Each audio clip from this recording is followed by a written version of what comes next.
reflection on this dynamic of gift and task. Before we go there, I'll just be with this quote for just a little bit.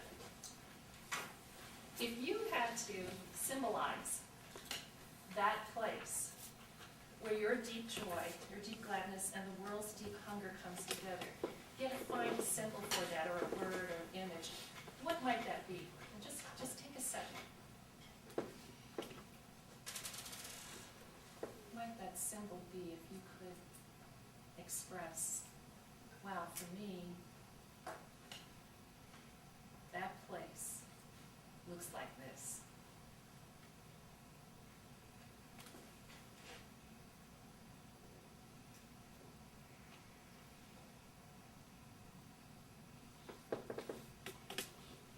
Now,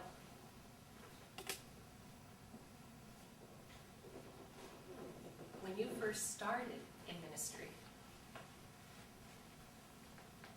did it look the same? In other words, if you had to go back to your beginnings, would the image or the symbol be the same?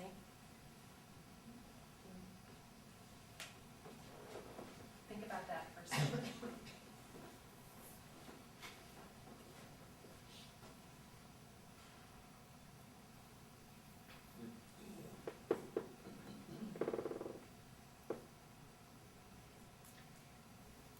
However you answer that question is not as important as answering the question.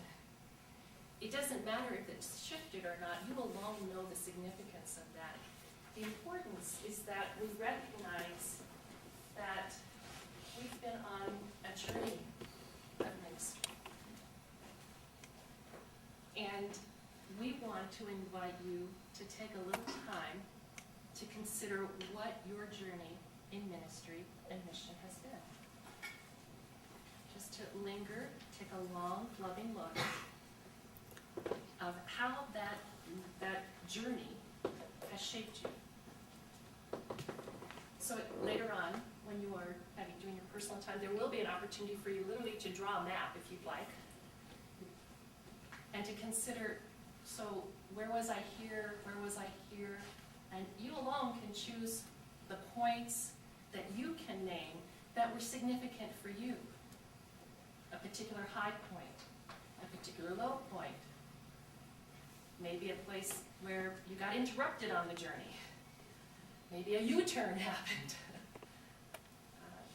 maybe something absolutely surprising and unexpected happened that you never anticipated.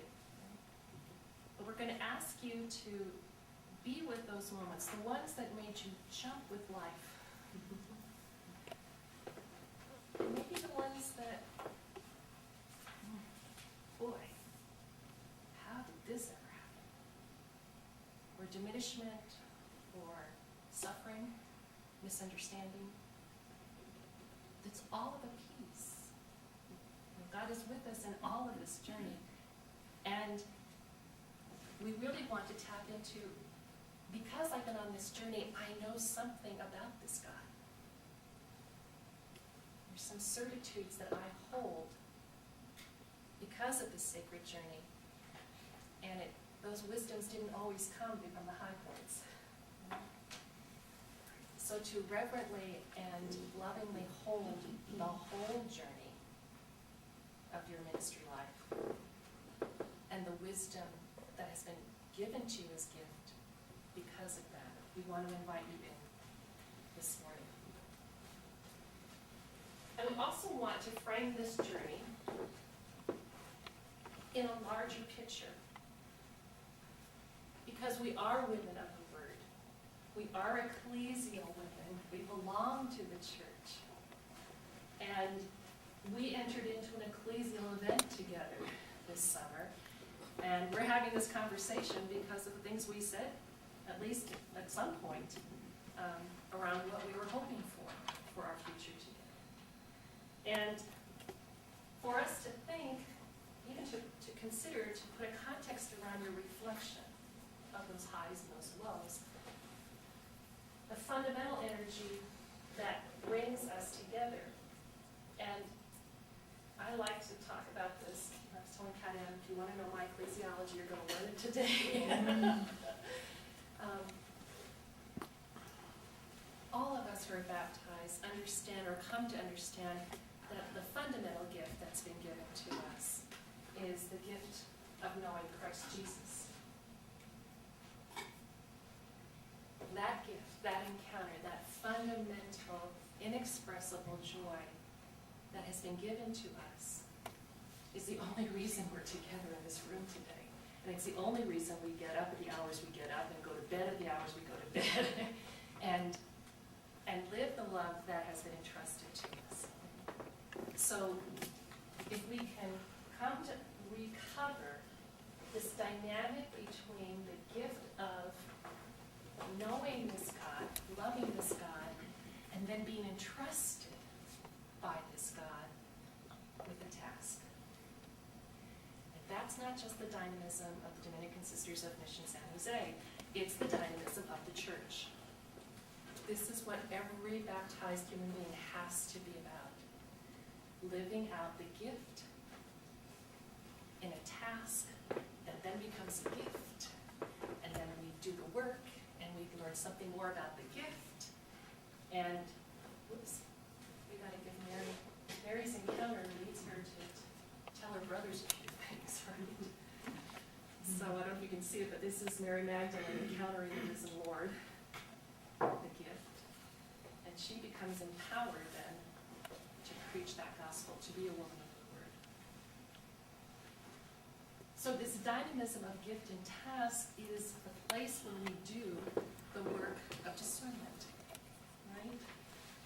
And the whole people of God are invited into this, but you and I specifically because of the gift we hope to be to the church.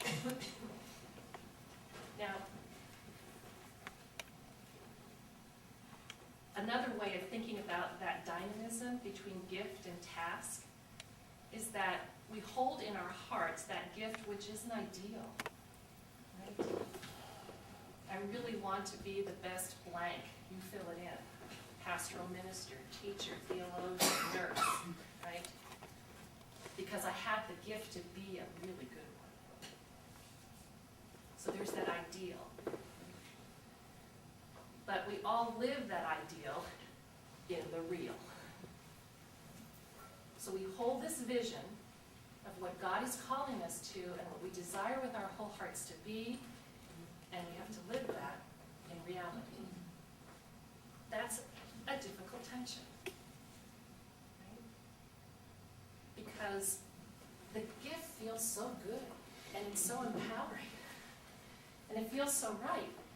And then one of those bloody U-turns comes along, or an interruption, or somebody decides this, and then you have to work with what? With who? Right? That's not the best place for me to give my gifts. We all have to encounter that reality. There isn't a perfect expression of the gift, and there isn't a perfect place to give it.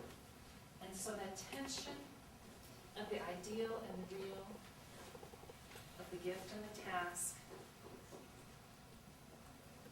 can be one of two things. It can be fruitful and push us to areas of further growth, or it can be devastating and send us into realms of cynicism because we're pretty darn tired of the real. And I would bet every woman in this room could say she's lived both.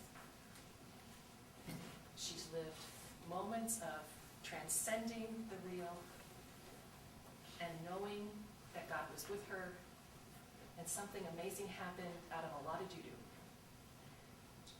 And succumbed to cynicism. Took my marbles and went someplace else.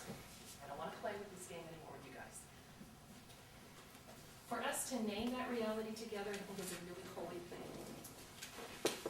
Because this is the only place God will meet us, is in this tension. And we, as women of the Word, have an opportunity to grow in such a way that as we navigate this